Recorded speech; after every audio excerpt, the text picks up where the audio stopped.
درود شریف پڑھ لیں اللہم صلی علی محمد وعلی آل محمد۔ حضرت ابن عمر رضی اللہ تعالی عنہ فرماتے ہیں، حضور صلی اللہ علیہ وسلم نے ایک مرتبہ ارشاد فرمایا کہ اے مہاجرین کی جماعت، 5 چیزیں ایسی ہیں کہ اگر تم ان میں مبتلا ہو جاؤ، اور میں اللہ سے پناہ مانگتا ہوں اس بات سے کہ تم ان میں مبتلا ہو، اگر مبتلا ہو گئے تو بڑی آفات میں پھنس جاؤ گے۔ اول یہ کہ فحش بدکاری جس قوم میں کھلم کھلا علل اعلان ہونے لگے تو ان میں ایسی نئی بیماریاں پیدا ہوں گی جو پہلے کبھی سننے میں نہ آئی، اور جو لوگ ناپ تول میں کمی کرنے لگیں ان پر قحط اور مشقت اور بادشاہ کا ظلم مسلط ہو جائے گا، اور جو قوم زکوٰۃ کو روک لے گی ان پر بارش روک دی جائے گی۔ اگر جانور نہ ہوں زمین پر تو ایک قطرہ بھی بارش کا نہ ہو۔ جانور چونکہ اللہ کی مخلوق ہے اور بے قصور ہے، ان کی وجہ سے تھوڑی بہت بارش ہوگی، اور جو لوگ معاہدوں کی خلاف ورزی کریں گے ان پر دوسری قوموں کا تسلط ہو جائے گا اور ان کے مال و متاع کو لوٹ لیں گی، اور جو لوگ اللہ کے قانون کے خلاف حکم جاری کریں گے ان میں خانہ جنگی شروع ہو جائے گی۔ آج ہم لوگ بڑے غور سے ان عیوب کو دیکھنا چاہیں تو بھلا ان میں کون سا عیب ہے جو ہم میں نہیں ہے اور ہم اس میں مبتلا نہیں ہیں، اور ساتھ ہی یہ بھی غور کر لیں کہ جو آفات ان عیبوں پر عیوب پر بتائی گئی ہیں، کیا وہ آفتیں ہم پر مسلط نہیں ہیں؟ حضرت ابن عباس رضی اللہ تعالی عنہ فرماتے ہیں، حضور اقدس صلی اللہ علیہ وسلم نے ارشاد فرمایا، 5 چیزوں کے بدلے 5 چیزیں ہیں۔ کسی نے عرض کی، یا رسول اللہ اس کا کیا مطلب ہے؟ حضور صلی اللہ علیہ وسلم نے فرمایا، جو قوم معاہدوں کی خلاف ورزی کرتی ہے اس پر دشمن غالب آ جاتا ہے، اور جو لوگ اللہ کے قانون کے خلاف حکم کریں ان میں اموات کی کثرت ہو جاتی ہیں، یعنی لوگ اچانک مرنے لگتے ہیں، اور جو لوگ زکوٰۃ کو روک لیں گے ان پر بارش بند کر دی جائے گی، اور جو لوگ ناپ تول میں کمی کریں گے ان کی پیداوار کم ہو جائے گی، اور قحط ان پر مسلط ہو جائے گا۔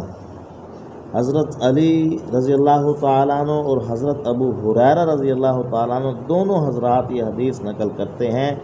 کہ جب امت ان عیوب میں پڑ جائے گی، یعنی زکوٰۃ کا ادا نہ کرنا، اور اگر دے گا بھی تو اس کو تاوان سمجھ کر، اپنے اوپر بڑا بوجھ سمجھ کر، بھاری سمجھ کر، جرمانہ سمجھ کر، ٹیکس سمجھ کر، تو فرمایا ایسی صورتحال جب بن جائے گی، یعنی اللہ کا حق ہم لوگ اپنے اوپر بوجھ سمجھ کر ادا کرنے والے ہو جائیں گے، تو فرمایا اس وقت سرخ آندھیاں چلیں گی، زلزلے آئیں گے، اور لوگ زمینوں میں دھنسنا شروع ہوں گے، صورتوں کا مسخ ہو جانا شروع ہوگا،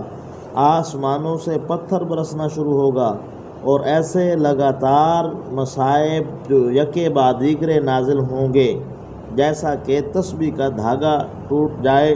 اور پھر دانے پر دانہ گرنا شروع ہوتا ہے، اور فرمایا یہ سخت سے سخت عذاب صرف انہی عیوب پر ہیں۔ بس میرے بھائیوں، دوستوں، بزرگوں، در حقیقت اللہ تعالیٰ کریم ذات ہیں، شفیق ذات ہیں، اور اللہ تعالیٰ بندے سے بے تحاشا محبت کرتے ہیں، لیکن وجہ یہ ہے کہ اس بندے کو اللہ نے مقام ہی اتنا دے دیا ہے کہ جس کی وجہ سے اللہ تعالیٰ کو غصہ آ جاتا ہے، یعنی جس کے لیے اللہ تعالیٰ نے جس انسان کے لیے نور سے جھگڑا کیا، اور کر بھی کس کے لیے رہے ہیں؟ جو مٹی سے بنایا گیا ہے۔ جھگڑا فرشتوں سے ہو رہا ہے، فرشتے اللہ کے نور سے، یعنی خود اللہ کی ذات سے بنے ہیں، اور جن کے لیے اللہ جھگڑ رہا ہے وہ اس کی پیدائش کے کئی مراحل ہیں، کہیں کھوکھلی مٹی، کہیں جمی ہوئی مٹی، کہیں نرم گیلی مٹی، اور کہیں بدبودار مٹی، اور پھر اس کے ساتھ پیدائش پر، اس کی تخلیق پر وہ بھی اللہ تعالیٰ نے بڑی عجیب بات کی کہ ایسے ناپاک نطفے سے بنایا کہ اگر وہ کپڑا پر لگ جائے تو آدمی فوراً کپڑا اتار دیتا ہے، وجود پر لگ جائے تو غسل آ جاتا ہے۔ تو اس پر جو ہے فرمایا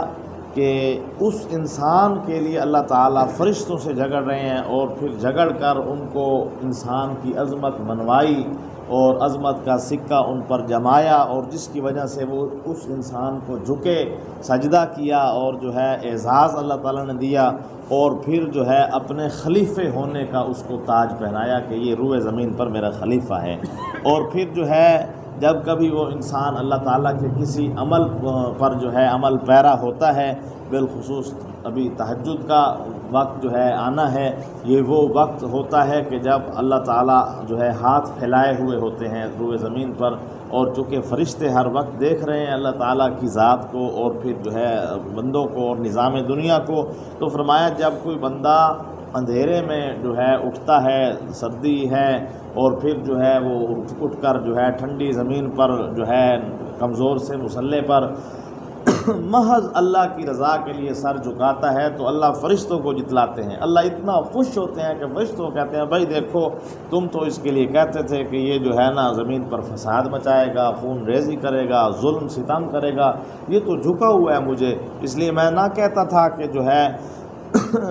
میں وہ کچھ جانتا ہوں جس کو تمہیں جو ہے تصور نہیں ہے، تم جس کا علم نہیں رکھتے۔ تو اللہ اتنا خوش ہوتے ہیں کہ جس کی کوئی انتہا نہیں ہے، فرشتوں میں جتلاتے ہیں، انہیں بار بار بتلاتے ہیں۔ تو اسی طرح فرمایا جب اللہ تعالیٰ کا جو ہے ناراضگی کا کوئی انسان کام کرتا ہے تو پھر جو ہے اللہ تعالیٰ ناراض ہوتے ہیں، اور فرشتے جو ہے وہ اظہار تو نہیں کر پاتے اللہ تعالیٰ سے، لیکن چونکہ اللہ تعالیٰ کو اس بندے پر بڑا بھروسہ ہے، بڑا گمان ہوتا ہے، تو اس لیے فرماتے ہیں اللہ تعالیٰ فرماتا ہے جب جو ہے ابن آدم گناہ کرتا ہے تو وہ مجھے تکلیف دیتا ہے، حالانکہ اللہ تعالیٰ ہمارا عقیدہ ایمان ہے، تکلیف سے پاک ہیں، لیکن ہمیں اللہ تعالیٰ جتلا رہے ہوتے ہیں کہ یوں سمجھو کہ تو مجھے جو ہے تکلیف دے رہا ہے۔ اور پھر اس پر جو ہے ظاہری بات ہے اللہ تعالیٰ جو ہے وہ غیرت مند ذات ہیں، اور پھر انسان کو عبرت دینے کے لیے، نصیحت دینے کے لیے انسان کو جھنجھوڑتے بھی ہیں کہ انی انا اللہ، لوگوں تمہارا رب کھڑا ہے اسی طاقت کے ساتھ، اسی جو ہے شان کے ساتھ۔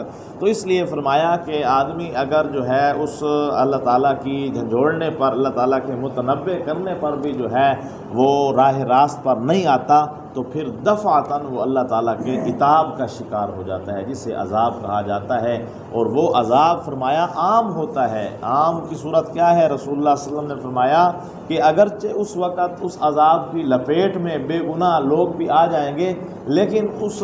جو ہے عذاب کے عام ہونے کی وجہ سے دنیا میں تو ان پر جو ہے کوڑا برس جائے گا، لیکن آخرت میں انہیں ان کے اعمال کا بدلہ ملے گا۔ تو اس کے ساتھ ساتھ جو ہے جو دیندار لوگ ہیں، جو نیک لوگ ہیں، وہ اگر اس کی فکر کریں گے، اس کا اہتمام کریں گے، اس لیے فرمایا نا کہ جب اللہ تعالیٰ کسی بستی پر جو ہے عذاب ڈالنا چاہتے ہیں لوگوں کے گناہوں کی وجہ سے، برے اعمال افعال کی وجہ سے، تو عذاب والے فرشتے آتے ہیں، وہ دیکھتے ہیں کہ کسی مسجد، کسی مدرسہ کے اندر جو ہے بچے اللہ کا قرآن پڑھ رہے ہوتے ہیں، اور جو ہے اونچی اونچی آواز میں جو ہے اللہ تعالیٰ کا جو ہے اعلاء کلمۃ اللہ ہو رہی ہوتی ہے، دعوت کا کام ہو رہا ہوتا ہے، تو فرشتے رک جاتے ہیں نا، کیونکہ فرشتے ڈرتے ہیں۔ اندازہ کرو فرشتوں کو اللہ تعالیٰ کی حقیقت کا پتہ ہے، اللہ تعالیٰ ہم پر بھی اپنی حقیقت کو ظاہر کر رہے ہیں، فرشتوں کو دکھا دیا ہے، ہمیں قرآن کے اندر بتا دیا ہے، تو فرمایا فرشتے ڈر جاتے ہیں کہ کہیں جو ہے ہم ان پر عذاب، حالانکہ حکم تو ہوتا ہے لیکن پھر بھی دیکھو کتنا ڈر جاتے ہیں کہ یہ اللہ کے نیک بندے ہیں، یہ اللہ کے دوست ہیں، یہ اللہ کا کام کر رہے ہیں،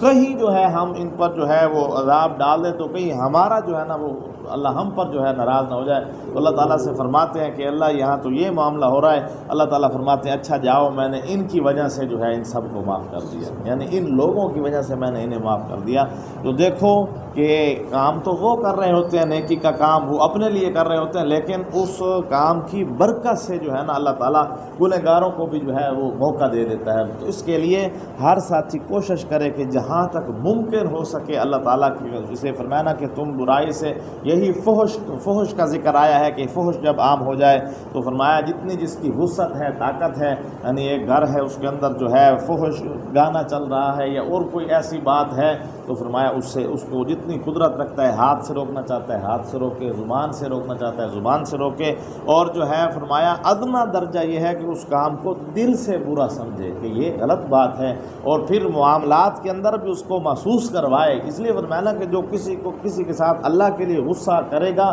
اس کو اللہ تعالیٰ اجر دیں گے، کسی کے ساتھ اللہ کے لیے محبت کرے گا تو فحش کے اوپر جو ہے جتنی محنت ہوگی اس کو ختم کرنے کے لیے، تو اسی طرح جو ہے اللہ تعالیٰ کی برکات ہم پر نزول ہوں گی۔ ورنہ اللہ تعالیٰ خود فرماتے ہیں کہ لوگوں کے گناہ عذاب اتنے ہیں کہ اگر جو ہے روئے زمین پر میں بوڑھوں کو، جن بیچاروں کی کمر جھکی ہوئی ہوتی ہے، عصا پر چل رہے ہوتے ہیں، اور یہ بے زبان پرندوں اور جو ہے یہ بے زبان جانوروں، ان کی وجہ سے جو ہے عذاب میرا رکا ہوا ہے۔ ورنہ لوگوں کے گناہوں کی وجہ سے فحش جب بڑھتا ہے اور جو ہے فحاشی اور یعنی کہ جب بازار گرم ہوتے ہیں تو میرا عذاب جیسے آسمان سے بارش برستی ہے ایسے ان پر برسنے کے لیے بےتاب ہوتا ہے۔ یہ تو ان کمزوروں کی وجہ سے، ان جانوروں کی وجہ سے، ان پرندوں کی وجہ سے اور مخلوقات کی وجہ سے اللہ تعالیٰ رحم فرماتے ہیں۔ تو ہم انسان اگر اس کی روک تھام کے لیے، اللہ تعالیٰ کے حکموں کو نافذ کرنے کے لیے، اللہ کے رسول صلی اللہ علیہ وسلم کی شریعت کے دفاع کے لیے کوشش کریں گے تو در حقیقت ہم اپنا بھی تحفظ کر رہے ہیں اور اپنے مسلمان بھائیوں کا بھی تحفظ کر رہے ہیں۔ دعا ہے اللہ مجھ سمیت عمل کی توفیق عطا فرمائے۔ الحمدللہ رب العالمین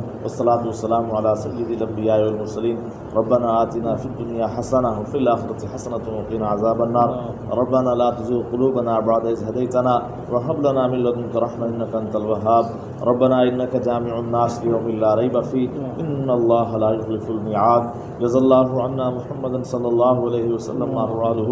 اللهم صل على سيدنا ومولانا محمد وآله وأصحابه وأهل بيته أجمعين آمين يا رب العالمين۔